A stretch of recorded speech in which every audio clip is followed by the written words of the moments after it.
आज अपर्णा और नीरज की शादी हुई थी। नई नवेली जोड़े को सजरे रहे थे। ससुराल में मेहमानों की भीड़ लगी हुई थी।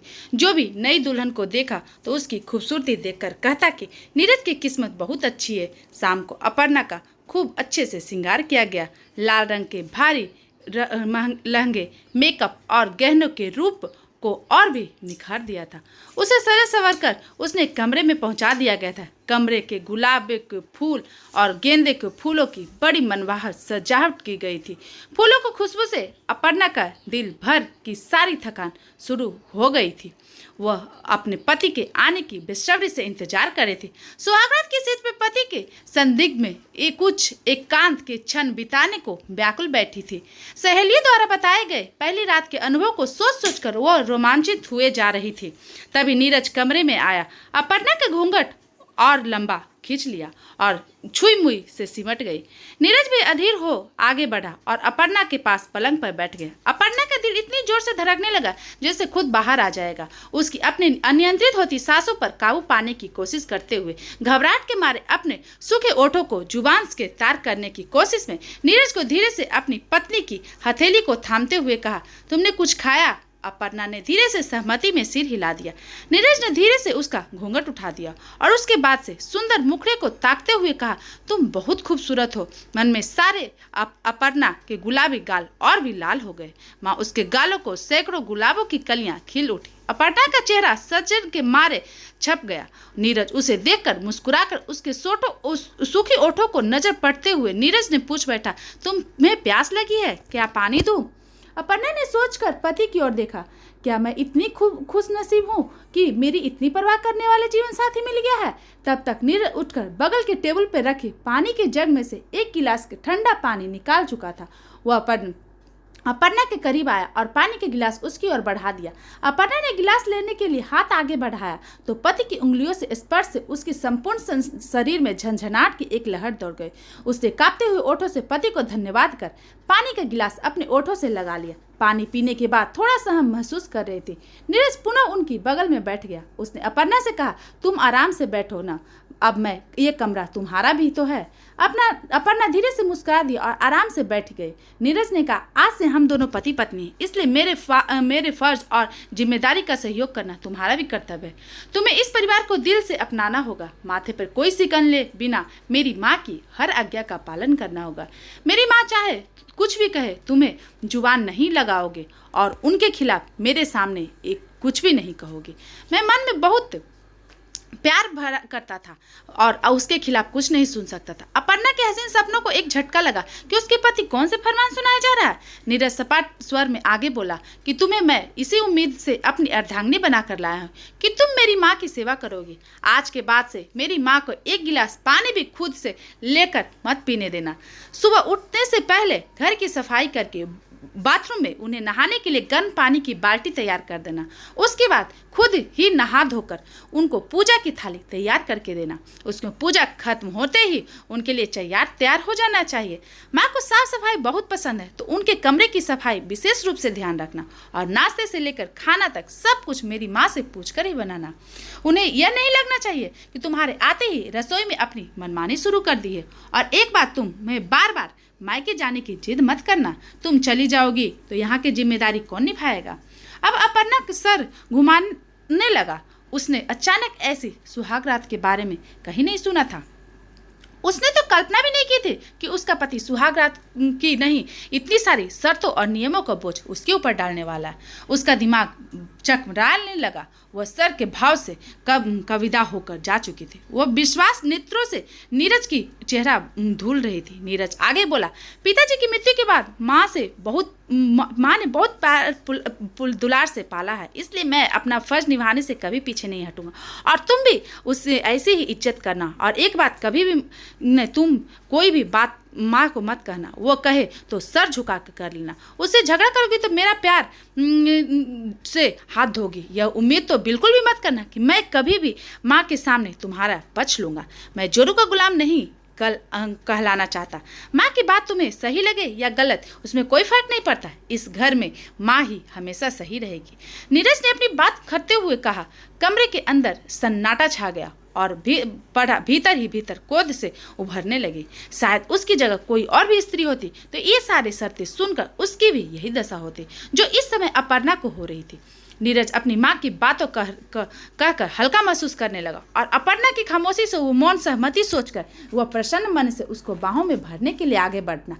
उसने चिड़चिड़ाकर पलंग से उठ खड़ी हो, उसका चेहरा क्रोध से तनतनाने लगा। उसने क्रोध शब्दों में कहा, ये कैसे कैटू शब्द है। उन्हें अपनी पत्नी को चाहिए कि उसकी सेवा करने वाली मशीन है। मुझे भी अपने कर्तव्य का ज्ञान है, लेकिन इसका मतलब यह नहीं है कि वो जुबानी कठपुतली की तरह दूसरे के इशारे पे नाचते रहे और कोई मेरे साथ गलत बर्ताव करे और मैं चुपचाप सहूं।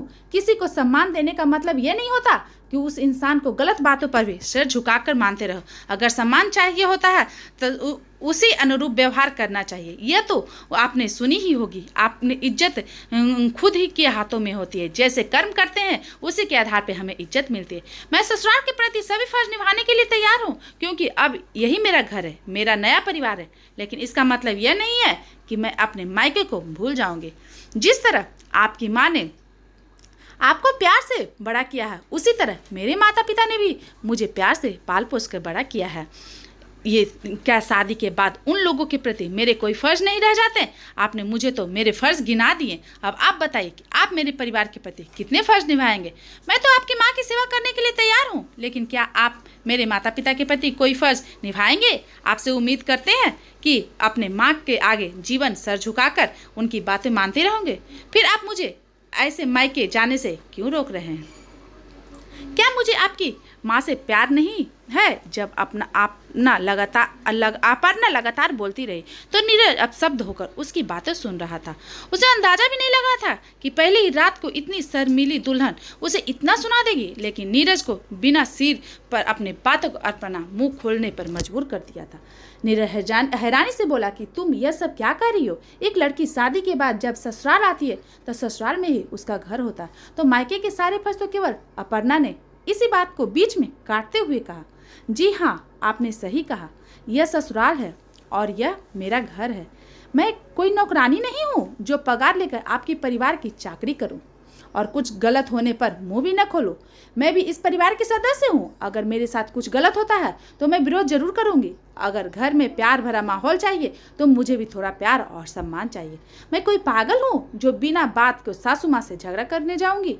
और अगर मेरे साथ कोई गलत व्यवहार करेगा तो पति होने के नाते आप में भी गलती को गलत कहने की हिम्मत होनी चाहिए। क्योंकि शादी करते वक्त मैं तो सोचा था कि पति पत्नी की रक्षा करता है, तो पत्नी के साथ देने में वह जोरू का गुलाम कैसे बन जाता है? अगर एक पुरुष अपनी माँ का ध्यान रखता है तो कहा जाता है कि वो अच्छा बेटा है, वो अपनी बहन का ध्यान रखता है तो कहा जाता है कि अच्छा भाई है। लेकिन वही शादी के बाद अपनी पत्नी का ध्यान रखे तो वो जोरों का गुलाम क्यों कहा जाता है? कभी किसी पुरुष को उसका सेवा ऐसा क्यों कहा जाता है कि वो माँ का गुलाम है या वो बहन का गुलाम है?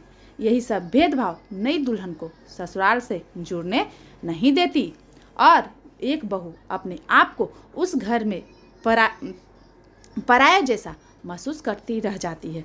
अभी तो मुझे पता ही नहीं था कि सासू माँ मेरे साथ कैसा व्यवहार करेगी और कैसे नहीं, लेकिन आपने पहले इतनी सारी सुनाकर मेरा मन खट्टा कर दिया। आप अपनी माँ से प्रेम करते हैं तो यह तो बहुत अच्छी बात है। मैं भी शादी के अगले दिन से ही उनका अपमान करने तो नहीं लग जाऊंगी जो आपने मुझे इतना लंबा चौड़ा लेक्चर सुना दिया। बड़ों इनके लिहाज करने तो मेरे माता पिता ने सिखाया है, लेकिन इसका मतलब यह नहीं है कि अगर कल को सासू माँ मेरे साथ किसी मामले में दुर्व्यवहार करेगी तो मैं उनका विरोध नहीं करूँगी। और जब तक आप अपनी ऐसी सोच से बाहर नहीं आ जाते तब तक मैं अपने पत्नी का दर्जा नहीं दे सकते। इसका अपना अपर्णा अपना कपड़ा बाथरूम में बदलने के लिए चली गई। नीरज अपनी शर्मीली पत्नी को रूप देखकर दंग रह गया। अपर्णा बातों ही बातों में सोने पर मजबूर कर दिया था, लेकिन फिर वह अभी उसने ताज़ा झटका लगा था। इधर बाथरूम में पहुंचते ही अपर्णा इतनी देर से दबाए हुए आंसू फूट पड़े और उसने कभी नहीं सोचा था कि शादी की पहली रात उसके पति के विचारों में इतना संघर्ष करना पड़ेगा। लेकिन उसे भी अपने मन को मजबूत कर लिया था कि वह इतनी आसानी से हार नहीं मानेगी। उसने मन ही मन सोच लिया था कि मैं आज के ज़माने की लड़की हूँ। यदि मेरे पति की सोच पिछड़ी हुई है तो मैं भी अपने विचार रखने में कभी पीछे नहीं हटूंगी और एक न एक दिन उन्हें मेरी बातों को समझना ही होगा। नीरज अपर्णा की बातों में थोड़ा बौखला गया था, लेकिन शांतिपूर्वक सोचने पर उसने एहसास हुआ कि उसकी शादी की पहली रात थी। उसे अपनी पत्नी के साथ बहुत गलत किया। अपर्णा की कुछ कुछ बातों से उसे एहसास हुआ था उसकी सोच भी कहीं ना कहीं गलत थी। अगले दिन अपर्णा अपनी सासू माँ के साथ अच्छा व्यवहार कर रही थी।